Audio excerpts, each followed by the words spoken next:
The Sunday before Ibrahim, Yernur, and Elia left Tijuana, they celebrated with a big departure feast. They wanted lamb for their feast, but I just couldn't find any. So they got some decent beef ribs and other cuts of beef on their own. Ibrahim, the in-house Uzbeki chef, prepared plov.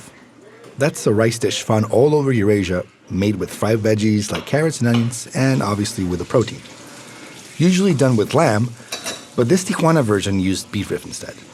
It was braised and slowly cooked with stock and other spices like cardamom, bay leaves, and cinnamon. A simple salad was served on the side. It was a Mexican-EurAsian Culinary Exchange. I'll wait. We had dinner and drinks, and I had them enjoy some Mexican candies that I brought for the guys to sample. Important topics like the state of the legendary Golovkin versus Canelo bouts were discussed.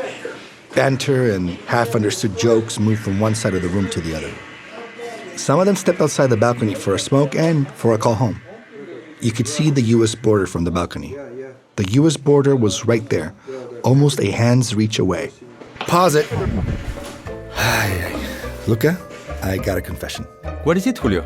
I feel kind of guilty. Why do you say that? Well, this episode doesn't exactly fit with the theme of our season, food and migration. In fact, it's a stretch. I mean, there's no chef or cook from afar with a restaurant that stayed in Baja and has had an impact on the culinary landscape of the region. I mean, there's a chef and cook, yes, and he's a migrant, yes, but I guess didn't want to share too much of his life due to the nature of his journey, Yeah? And I also feel kind of guilty not notifying Alan and Natali ahead of time that they were kind of going to have to sit this one out. Alan, not just... Our schedules didn't pan out for the field taping this time. Natali had her upcoming theater presentations and Alan touring with his band Tu Lengua. There was so much I could do, and I kind of felt dishonest in writing for their voices if neither of them was able to make it to the taping. So I just thought we'd do a producer's takeover. Julio, Alan and not just... It's just you and me, buddy. Sorry, were you going to say something? Alan and Natali are here. They just arrived. Hello. ¿Cómo andas? Vamos. Muy bien, ¿tú? Hey, what's up, guys? What's up? Sorry, I'm a little late. Border was crazy. Yeah, it was pretty crazy today, man. So, where is the script, Julio? Where's the script, dude? There's no script for you guys this time. It's me and Luca hosting today.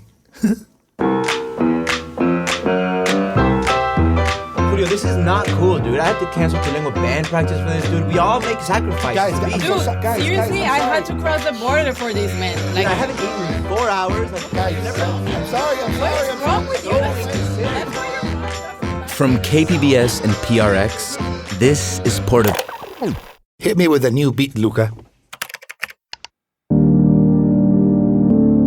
From KPBS and PRX, this is Port of Entry, where we tell cross-border stories that connect us.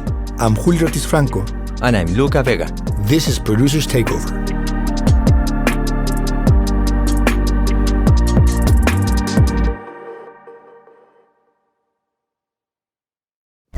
Now on The Finest. In San Diego and beyond, Our Lady of Guadalupe has morphed in meaning and form over the past 500 years. She can be a source of comfort. She can be a source of pain. Her power comes because she has all of these different facets to her. Listen now wherever you get your podcasts. From KPBS, you're listening to Port of Entry. The day I first met Yernur and Ibrahim in Tijuana, two of their bunkmates were about to take off and try their luck crossing the border through the desert in Mexicali. They were in a special hurry as Title 42, the Remain in Mexico policy, was expiring, and they had no idea what impact that would make on their particular asylum requests. Huh? Where are you from? Palestine. They were all staying at one of my friend's Airbnb turned hostels in one of Tijuana's newest high-rises. The Airbnb overlooks Tijuana and the San Diego Bay. The view stretches from downtown Tijuana all the way up north to Point Loma in San Diego. You can actually see the lighthouse from here. Many of the men would step to the balcony for a smoke and just contemplate the view. I asked Eliar, a Russian Uyghur, what he thought when he looked at the U.S. border. So close, he said in a thick Russian accent. Yernur, Elia, and Ibrahim are part of a sizable group of Eurasian migrants who have flocked to the northern cities of Mexico in recent months to seek asylum in the U.S. after the conflict between Russia and Ukraine erupted. Just hours ago, Russian forces began their attack. You can see 3 people here just being arrested. It seems Russians are also getting priority in receiving asylum. Many of them have to await in Mexico. While neither Ibrahim or Yernur were directly affected by the conflict, they ended up here in Tijuana trying to seek asylum. As for the rest of the hostel guests, draft dodgers, political dissidents, and according to word around the hostel, maybe 1 or 2 of them were escaping Russian justice and were just trying to use the conflict as a ticket to a new start in the States. Hello, how are you? Nice to meet you. Enter my good friend Gabo, the property owner who rented out his Airbnb to these migrants. Everyone was grateful to him for being such an attentive and gracious host. A testament to that was that he gave each of the departing 2 a coat to stay warm during their trek across the border. I got a group from Russia and a couple of guys, and they kind of told me what their situation was. And there were more people coming, and I told them, well, bring your friend over, and then that guy brought his other friend over. And next thing you knew, I had an apartment full of people from Russia and Uzbekistan and Kyrgyzstan and everybody with the same goal, to ask for asylum to enter the U.S. That night, when we first met, it was another departure feast. The Russians who were staying back prepared a special dinner for the departing 2. It seemed to be a sort of way to fare them well in the next crucial part of their journey. The dish was nothing special that time, just salad over lightly sauced pasta. It was the first time I broke bread with any of them. Señor, excelente. That dinner was also prepared and served by Ibrahim, the Russian Uzbekistani chef from Moscow. He migrated to Russia from Uzbekistan 20 years ago in search of a better life. My name is Ibrahim. Я родом с Узбекистана, но почти 20 лет жил в России, Москве. He's from Uzbekistan, but he lived in Russia for the last 20 years. My conversations with Ibrahim were all shrouded in mystery. It is unclear to us why he left Russia. By certain circumstances that he cannot tell, he had to leave. So they made him to leave. So there was pressure from powerful people? Yes, but he doesn't want to get into it. That's Yernur interpreting, by the way. He was my impromptu translator. What became clear to me was that Ibrahim found himself in a sticky situation that forced him out of Russia. He never revealed what those reasons were. Parents doesn't know that he left. I didn't know that. They don't know. The only ones is his wife and his close friend. That's all.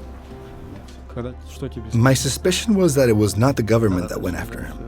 It kind of reminded me of the time a close friend from Tijuana got into a hot situation with a small fry narco boss over some girl. My friend skipped town to LA never to come back. Maybe Ibrahim got into some money problems with some shady people? We just don't know. He's that kind of person that he solves his problems first, then he talks about them. So he didn't tell anybody except that 2 person. And he just left. He wants to get to States, figure out all his stuff, and then tell everyone that he left and that he's bringing his wife and son.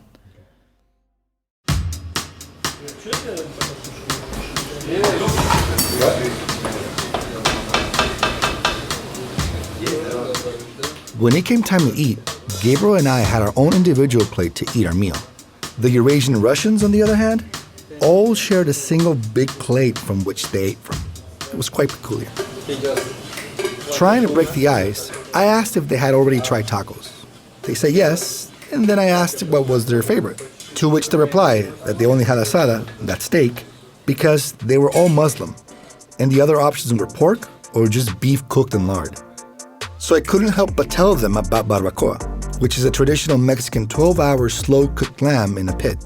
And I knew a great spot. I asked them if they were down to try it. They said yes. I mean, they didn't have much on their agenda but to wait for their appointment date. So it was on for the following Tuesday. I called up Natali and Alan to join me on the day of the taping, but... What's up, Nat? Hey, so can you come? way sorry I couldn't make it. I got rehearsals. I debut in less than a month. But you're coming, right, to my play? Alan, dude, I know I can always count on you, right? Dude, I can. I work in the morning. Sorry, you know I have my 9 to 5. Luca, down to go? Barbacoa? Of course. Luca, the sound operator and sound designer of this project, and the Mozart behind the keys, is my trusty road dog. So next Tuesday? Next Tuesday morning. Okay, I'll be there. Don't fail me, please. Yeah, sure, no worries. All right, let's go, gentlemen. You boil it like yeah. So today. Fast forward, Tuesday rolls around. Time to think the stands up. I mean, they were all from the former Soviet states that end in stan. Uzbekistan, Tajikistan, Kazakhstan, Kyrgyzstan, and some random dude from Azerbaijan. As we were waiting for the Ubers, Yernur broke some good news to us. He and Ibrahim managed to finally get an asylum appointment through the CBP app. Ibrahim here in Otay and Yernur in Nuevo Laredo, Texas. They want to go to spices. Okay. Get spices, get meat. And after a long drive through the city, we were at Martinez eating barbacoa.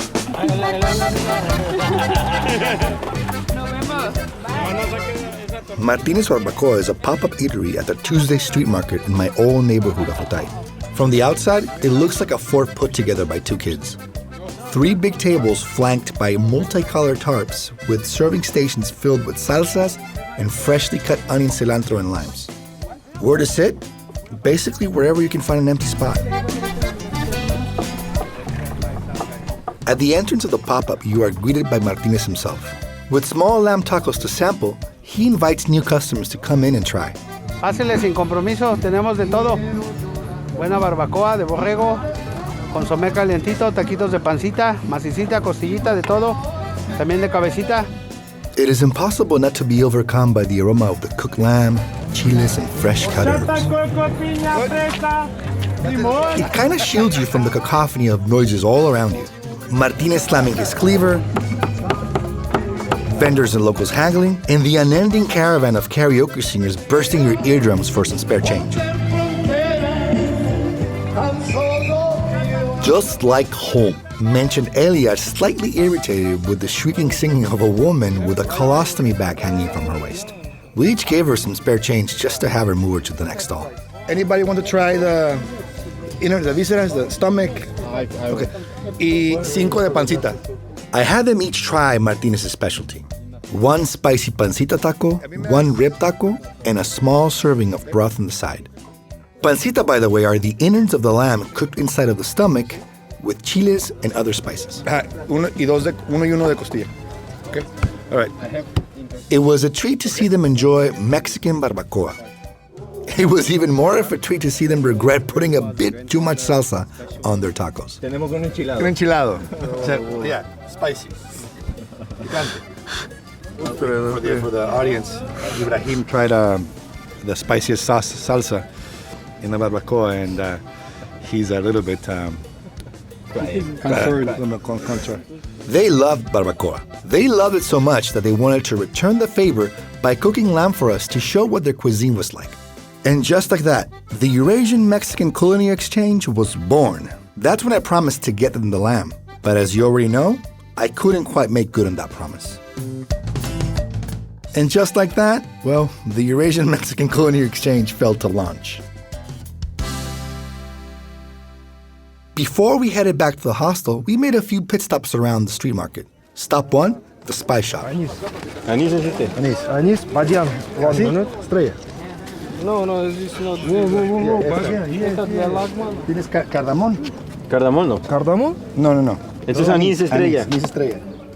Ibrahim wanted to get a few spices to use for their kitchen. Cinnamon sticks, star anise, cumin, cardamom, clove, flavors that according to Yernur, Ibrahim mentioned he missed cooking with. Hay comino entero y comino molido. Comino? Oh, yeah. Molido. We kept walking as each of the guys checked out different shops, asking either me or Luca to translate for them.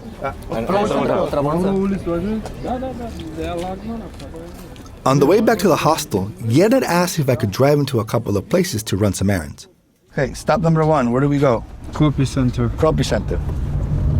But you're not Mexican driver. You're driving like my grandma.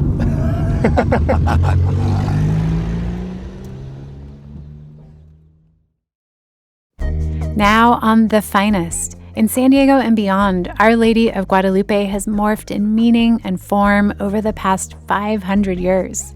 She can be a source of comfort. She can be a source of pain. Her power comes because she has all of these different facets to her. Listen now wherever you get your podcasts. From KPBS, you are listening to Port of Entry. So what are we doing, Governor? Can you describe? I have the documents, the confirmation of my date, which I'm going through the border. So I need to show them in the airport. So they won't have questions for me traveling inside Mexico. It's so complicated. As we ran these errands, Yernur started opening up and shared the details of how he got in hot water. Why I am going by political asylum. In Kazakhstan, if you don't like anything, by constitution, you have rights that you can go out. You can go to protest legally if you don't have guns or whatever and you are not aggressive. You can stand wherever you want and say whatever you want, by law. But in fact, no. You can stand maximum a few minutes, then the authorities will see you and take you to the police station. And I had 5 of them. I mean, for the last 3 years, I've been 5 times. We have a group of people who are against the corruption because... He was sharing all these stories while we were at a copy center trying to get all his documents in order. Yes. And can you ask her to redo this one? I sent her as a screenshot. The problem was too small, isn't it? You want smaller or? I want the same weight that you can see the time and everything, so they won't think that it's fake. Because some guys are... Yernur is a Kazakh migrant from Astana, the capital of Kazakhstan. He left his hometown after a political watchdog Instagram page he founded went viral. It goes without saying that, well, the local politicians did not take too kindly to his vigilance. They showed up at his son's pre-kindergarten school and made some veiled threats that he just couldn't ignore.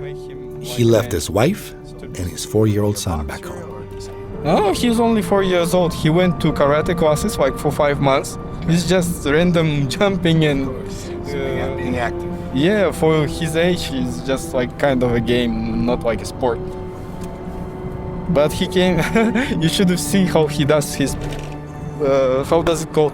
Crunches. Ab crunches. Yeah, he makes it hilarious. So yeah, my son is my soul. Given the emergency situation he found himself in, he didn't have time to do things the right way. He just had to skip town and figure things out later. He and his wife figure out a way to get him from Astana all the way to Tijuana. And spoilers, it was wildly complicated.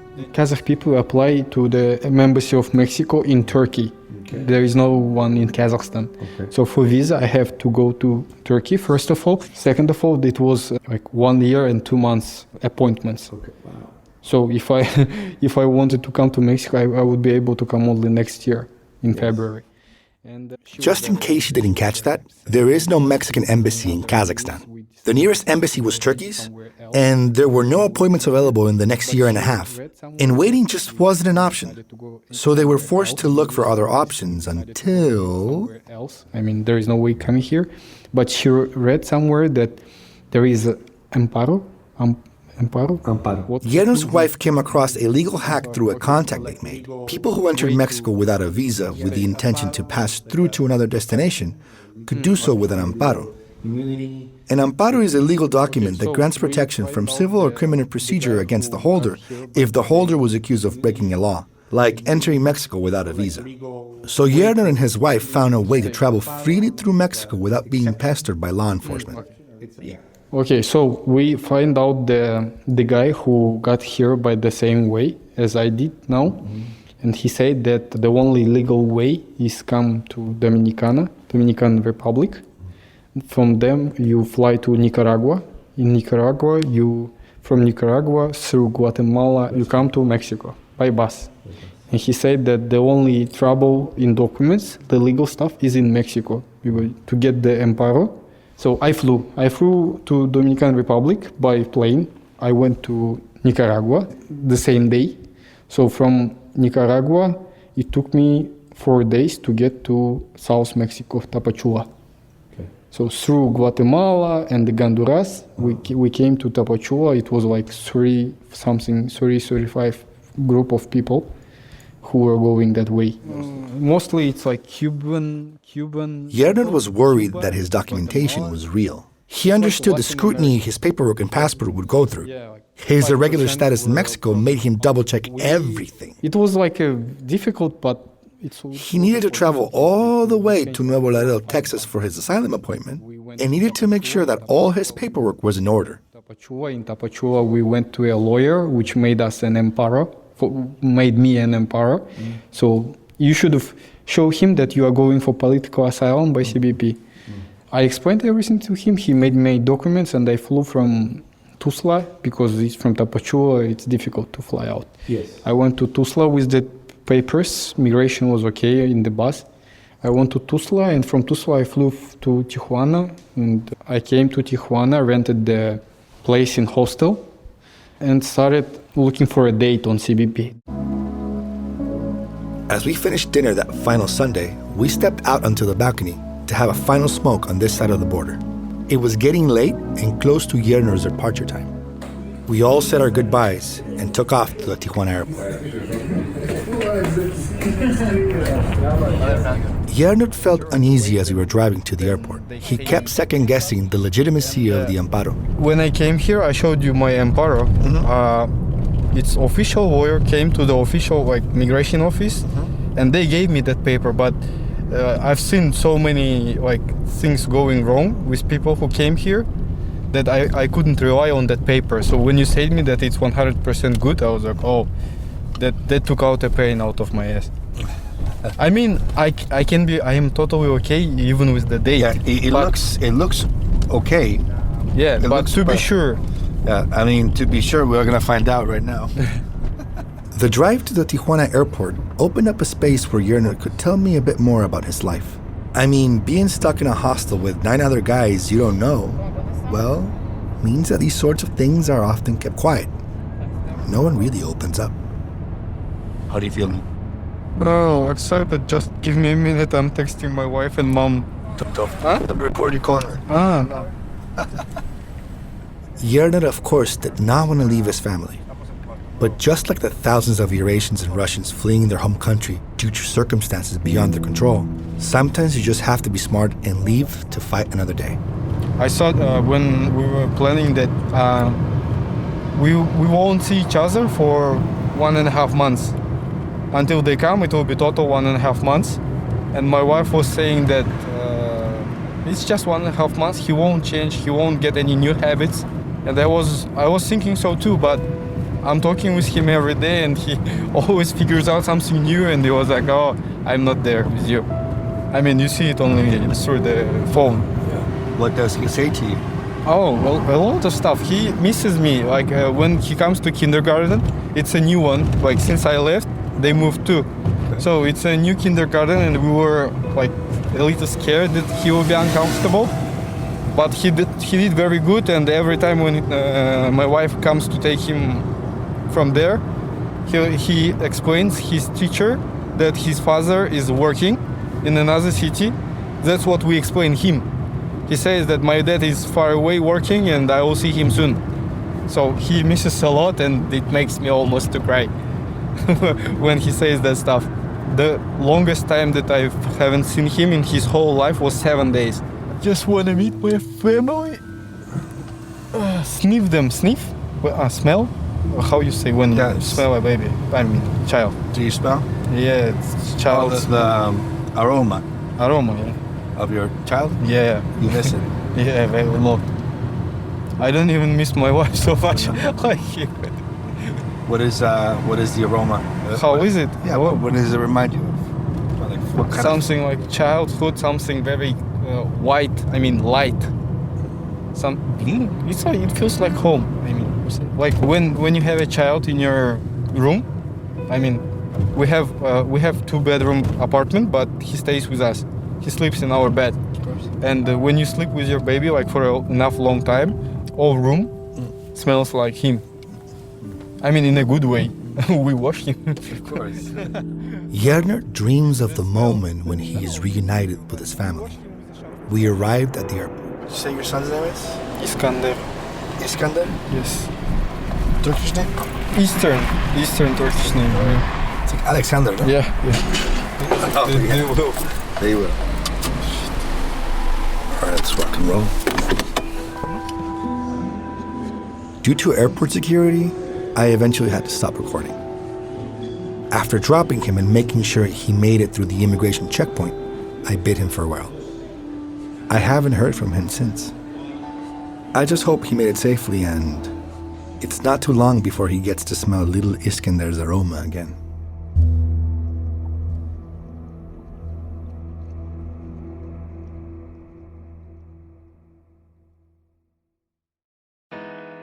This episode of Port of Entry was written and produced by Julio Cesar Ortiz Franco.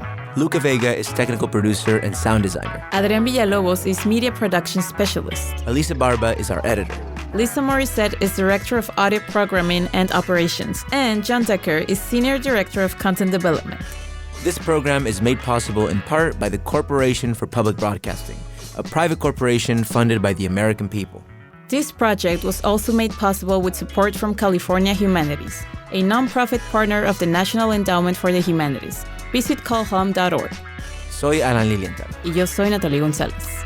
Nos vemos pronto.